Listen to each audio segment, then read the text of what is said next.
কংগ্ৰেছৰ নেতৃত্বৰ মহাজোঁটত যোগদান কৰাৰ সময়ৰে পৰা তেখেতে বিভিন্ন ধৰণৰ মানে প্ৰেছ মিডিয়াত কথা কৈ থকা আৰু তেখেতৰ মানে ভাষণৰ মানে কিছুমান কথা আমাৰ দৃষ্টিগোচৰ হৈছে আৰু যি কথাবিলাকৰ কোনো যুক্তি নাই।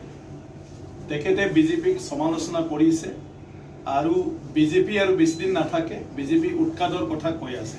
কিন্তু এটা কথা স্পষ্ট, আজি যিজন মানুহে আনৰ উৎখাতৰ কথা কৈছে তেওঁ নিজে নিজে শেষ হ'বলৈ গৈ আছে। হাগ্ৰামা মহিলাই ডাঙৰীয়া আৰু BPF দল এই বিধানসভাৰ পিছত নিশ্চিন্ন হোৱাৰ পথত, আৰু সেইটো তেখেতৰ অহংকাৰ, তেখেতসকলৰ অহংকাৰৰ কাৰণে সেইবিলাক হ'বলৈ গৈছে।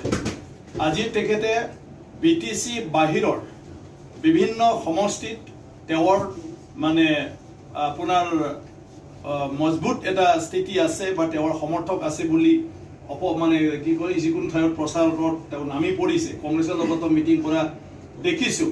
কিন্তু আজিৰ তাৰিখত চবেই জানে যে BTCৰ বাহিৰত তেওঁৰ যিবিলাক ভোটাৰৰ কথা কৈছে আৰু তেওঁলোকক বড়ো কছাৰী অট'নমাছ কাউন্সিল গঠন কৰাৰ মানে ক্ষেত্ৰত সহায় কৰিবলৈ কৈছিল। কিন্তু এইবাৰ তেওঁ অসম চৰকাৰক মানে বড়ো কছাৰী অট'নমাছ কাউন্সিল গঠন কৰাটো বাধা প্ৰয়োগ কৰিছিল।